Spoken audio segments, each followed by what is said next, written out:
నిజామాబాద్ ఉమ్మడి జిల్లాల బీసీ కుల సంఘాలకు సంబంధించినటువంటి రౌండ్ టేబుల్ కాన్ఫరెన్స్కి హాజరైనటువంటి అందరికీ కూడా పేరు పేరున హృదయపూర్వకంగా నమస్కారాలు తెలియజేస్తూ ఉన్నాను. మరి యునైటెడ్ పూలే ప్రింట్ తెలంగాణ జాగృతి ఆధ్వర్యంలో అన్ని జిల్లాలలో రౌండ్ టేబుల్ సమావేశాలు ఏర్పాటు చేసుకుంటూ ప్రతి కుల సంఘానితో కూడా మాట్లాడుతూ ప్రతి ఒక్కరి అభిప్రాయాన్ని సేకరిస్తూ ఆ అభిప్రాయాన్ని ప్రభుత్వానికి అర్థమయ్యేటట్లుగా మన డిమాండ్లన్నీ కూడా వినిపిస్తూ మరి బీసీలకు సంబంధించి చట్టసభల్లో ఒక మంచి బిల్లు చేసేటటువంటి అవకాశం వచ్చింది. కాబట్టి ఆ బిల్లు చేసినప్పుడు మరి మన అందరి యొక్క ఇంట్రెస్ట్లు ఏవైతే ఉంటాయో ప్రతి కమ్యూనిటీకి సంబంధించిన ఇంట్రెస్ట్ ఏదైతే ఉంటుందో అవన్నీ కాపాడబడే విధంగా ప్రయత్నం చేయడం జరిగింది. ఆ విషయం మీ అందరికి కూడా తెలుసు. ఇవాళ ఈ వేదికకు అధ్యక్షత వహించినటువంటి సభకు ప్రారంభ ఉపన్యాసం చేసినటువంటి బొల్ల శివశంకర్ గారికి, అట్లానే స్థానిక నాయకురాలు సుమిత్రానంద్ గారికి, తమ్ముడు సంపత్ గౌడ్ గారికి, అట్లానే విజయేంద్రన్న గారికి, కాసాని వీరేష్ గారికి, భాస్కర్ యాదవ్ గారికి, అయాచితం శ్రీధర్ సార్కి, మన ఎల్లారెడ్డి మాజీ శాసనసభ్యులు గౌరవనీయులు అన్న సురేందర్ అన్న గారికి, మా తమ్ముడు dynamic young leader Bajireddy Jagan గారికి, మన బాన్స్వాడ నియోజకవర్గం అన్న జుబేర్ అన్న గారికి, అట్లనే నరేష్ గారికి, మారయ్య గారికి, డిసిఎంఎస్ మాజీ మా మోహన్ అన్న గారికి, కొట్టాల యాదగిరి గారికి, మన ఆర్యకటిక సంఘం సురేంద్ర అన్న గారికి, ఎంబీసీ సంఘాలను మరి ఒకతాటిని నడిపిస్తున్నటువంటి అన్న వీరన్న గారికి, మరి అట్లానే రజక సంఘం నుంచి వచ్చినటువంటి కుమారస్వామి గారికి, సాల్వాచారి గారికి, మా గోపు సదానందం అన్న గారికి, మా తమ్ముడు శ్రవణ్ గారికి, మంజుల గారికి, అట్లానే బాజా లలిత గారికి, అశోక్ యాదవ్ గారికి, నాయి బ్రాహ్మణ సంఘ రాష్ట్ర అధ్యక్షులు బాలన్న గారికి, ఉస్మానియా యూనివర్సిటీ తమ్ముడు లింగ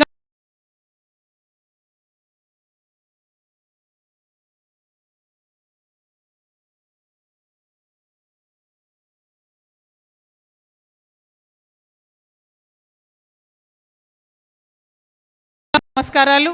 మా రాష్ట్రం నుంచి వచ్చినటువంటి ఆలకొండ హరి గారికి, నిజామాబాద్ నుంచి వచ్చినటువంటి బీసీ సంఘాల నాయకుడు మన నరాల సుధాకర్ గారికి, మా దర్శనం దేవేందర్ అన్న గారికి, మైపాల్ యాదవ్ అన్న గారికి, చాలా మంది వచ్చిర్రు. ప్రతి ఒక్కరు కూడా మరి మనం నిరంతరం కలిసి పనిచేసే వాళ్ళమే. మీ అందరికీ కూడా బాన్స్వాడ మోచి గణేష్ గారికి అందరికీ పేరు పేరున హృదయపూర్వకంగా నమస్కారాలు తెలియజేస్తూ ఉన్నాను. మ్యాక్సిమం మంది మాట్లాడేటటువంటి అవకాశం ఇద్దాము, ప్రయత్నం చేద్దాం.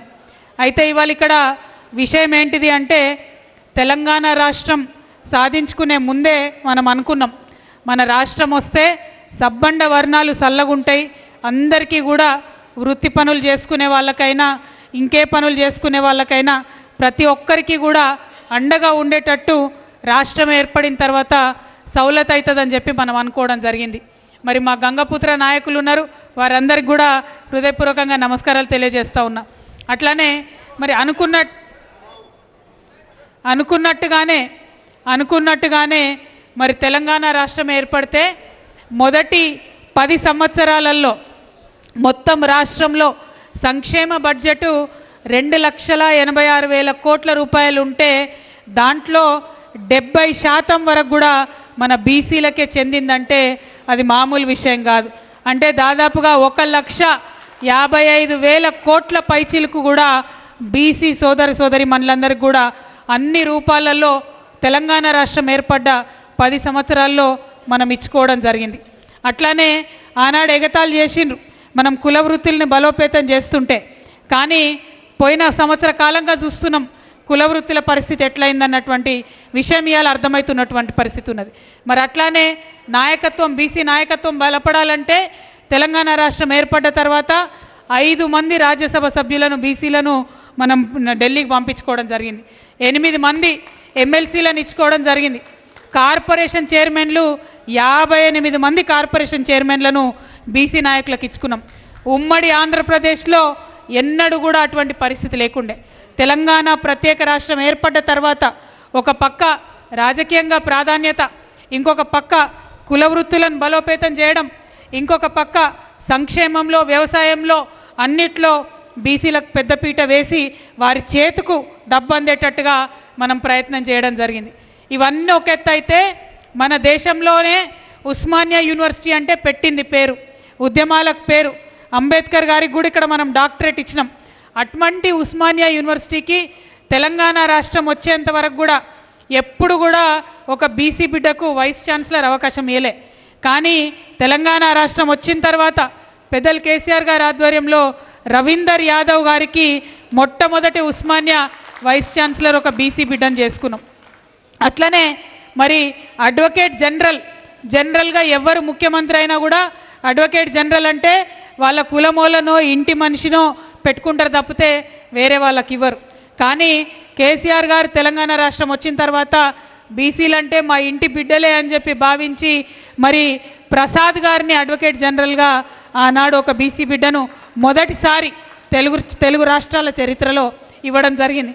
అట్లానే ఒక అడుగు ముందుకేసి ఇంటెలిజెన్స్ ఆఫీసర్ ఉంటాడు డీజీ, ఆ డీజీని కూడా వేరే వాళ్ళకి ఇయ్యరు.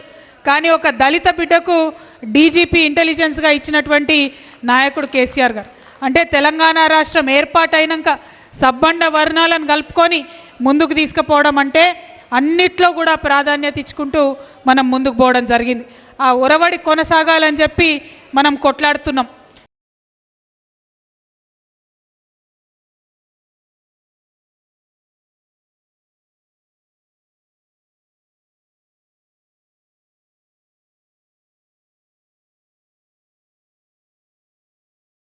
వెంటనే మనము ఎన్నికలు పెట్టాలి. లోకల్ బాడీస్కి సంవత్సరం లోపల ఎన్నికలు పెట్టాలంటే ఒక పక్క కాంగ్రెస్ నాయకులు కోర్టుకు పోయి తప్పకుండా ఇమీడియట్గా ఎన్నికలు పెట్టాల్సిందే అని ఆర్డర్ పట్టుకొచ్చిర్రు.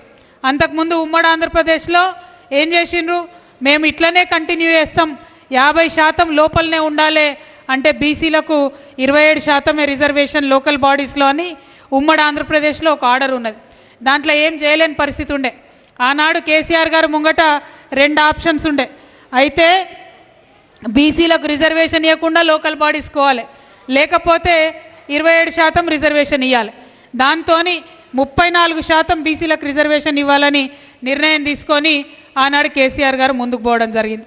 ఆ తర్వాత ఏం జరిగింది, ఇప్పుడు ప్రభుత్వంలో కేంద్రంలో అధికారంలో ఉన్న Bharatiya Janata party EWS reservation అని పెట్టింది. అంటే అగ్రవర్ణాల్లో ఉన్నటువంటి పేదవారి కోసం 10% రిజర్వేషన్ అని భారతీయ జనతా పార్టీ పెట్టినప్పుడు వాళ్ళు ఏం చేసిండ్రు, మరి మొత్తం కోర్టుకు సుప్రీంకోర్టులో కూడా ఎవరు కేసు వేసే ఆస్కారం లేకుండా రాజ్యాంగాన్ని సవరించి అన్ని రాష్ట్రాలలో 50% పైచిల్కి ఉన్నా కూడా ఇబ్బంది లేదు, ఈడబ్ల్యూఎస్ రిజర్వేషన్ ఇవ్వాలి అని వాళ్ళు రాజ్యాంగంలో మార్పు తీసుకొని వచ్చినారు. దాంతో ఇప్పుడు ఏం జరిగింది, మన భారతదేశంలో ఉన్న 9 రాష్ట్రాలలో 50% పైచిల్కు ఆల్రెడీ మనం రిజర్వేషన్ ఇచ్చుకుంటున్నాం. ఇవాళటి రోజు మన తెలంగాణ రాష్ట్రంలో కూడా 54% మనం రిజర్వేషన్ ఇచ్చుకుంటున్నటువంటి పరిస్థితి ఉన్నది. అంటే ఎప్పుడైతే ఈ అవకాశం వచ్చిందో ఆనాటి నుండే మరి మనం తెలంగాణ జాగృతి నుండి, బీఆర్ఎస్ నుండి, యునైటెడ్ పూలే ఫ్రంట్ నుండి ఒక ఉద్యమం తీసుకొని ముందుకు పోయినాం. ఏమని, ఇగో కామారెడ్డి పట్టణంలో మరి కాంగ్రెస్ పార్టీ వాళ్ళు వచ్చి మేము మీకు 42% రిజర్వేషన్ ఇస్తామని చెప్పిండ్రు.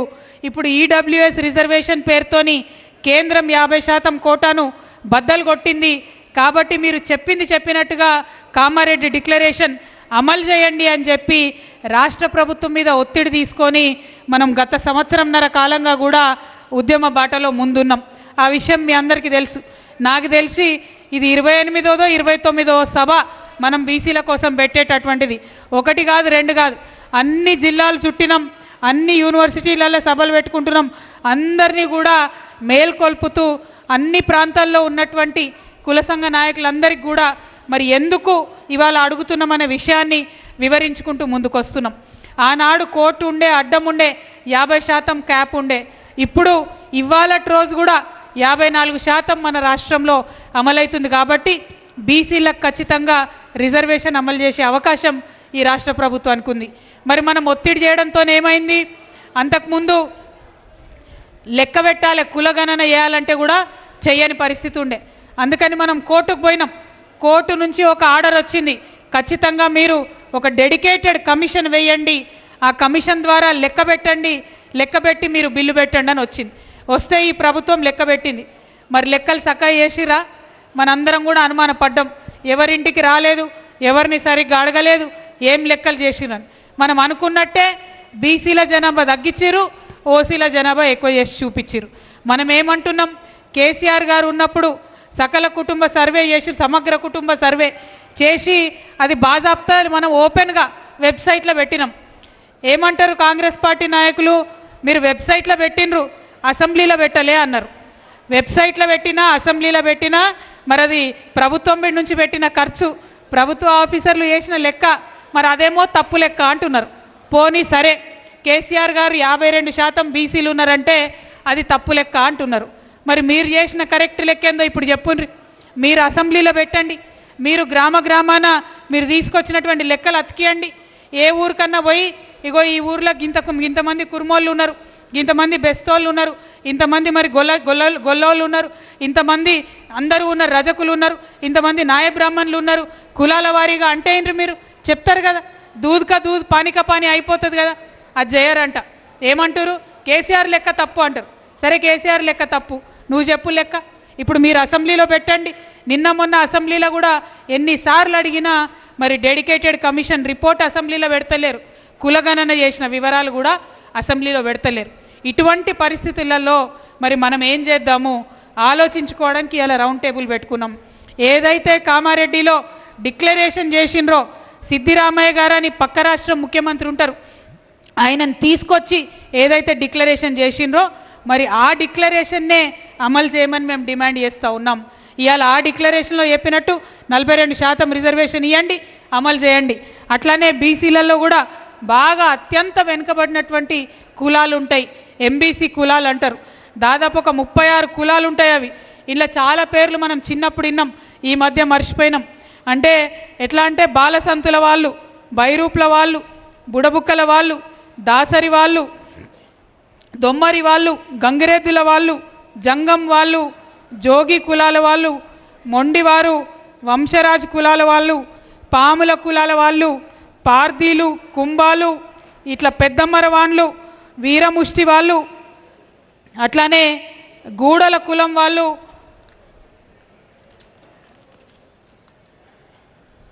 మన కంజార కులం వాళ్ళు, మొండిపట్ట వాళ్ళు, నొక్కారు వాళ్ళు, పనికి మొగ్గల వాళ్ళు, యాట వాళ్ళు, చొప్పమరి వాళ్ళు, జైకాడి వాళ్ళు, పాట్రా, రాజన్నల వాళ్ళు, పాలయేకిరి వాళ్ళు, మందుల వాళ్ళు, ఏమైనా ఇన్నట్టు గుర్తున్నాయా?